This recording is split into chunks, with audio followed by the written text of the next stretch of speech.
गुहागर तालुक्यातील तळवली येथील प्रसिद्ध आणि नवसाला पावणारी अशी ख्याती असणारी तळवलीची ग्रामदेवता श्री सुकाई देवीच्या शिमगोत्सवाला सोमवारी 2 मार्चपासून मोठ्या उत्साहात सुरुवात झाली आहे। यावेळी श्री सुकाई देवीची पालखी ग्रामदेवता मंदिरातून सहाणेवरती ढोल ताशांच्या गजरात वाजत गाजत आणण्यात आली।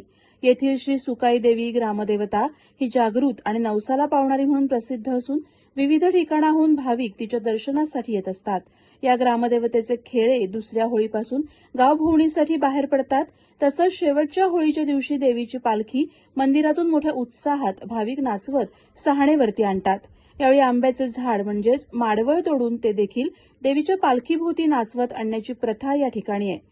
यासाठी नोकरीनिमित्त देशी परदेशी असलेले चाकरमानी आवर्जून उपस्थित राहतात। अशाच पद्धतीनं यावर्षी देखील देवीची पालखी आणि माडवळ नाचवत मोठ्या उत्साहात गावातून सहाणेवरती आणण्यात आली। त्यानंतर रात्री होम पेटवून पालखी नाचवण्याचा कार्यक्रम पार पडला। या शिमगोत्सव कालावधीत देवीची पालखी वाडी वस्तीवर फिरणार आहे।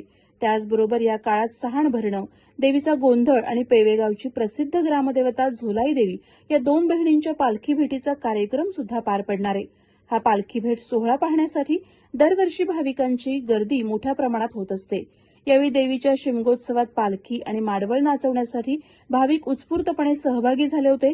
गुढीपाडव्यापर्यंत श्री सुकाई देवीचा हा शिमगोत्सव चालणार असून गुढीपाडव्याला या शिमगोत्सवाची सांगता होणार आहे। दरवर्षी अत्यंत शांततेत हा शिमगोत्सव साजरा करण्यात येतो।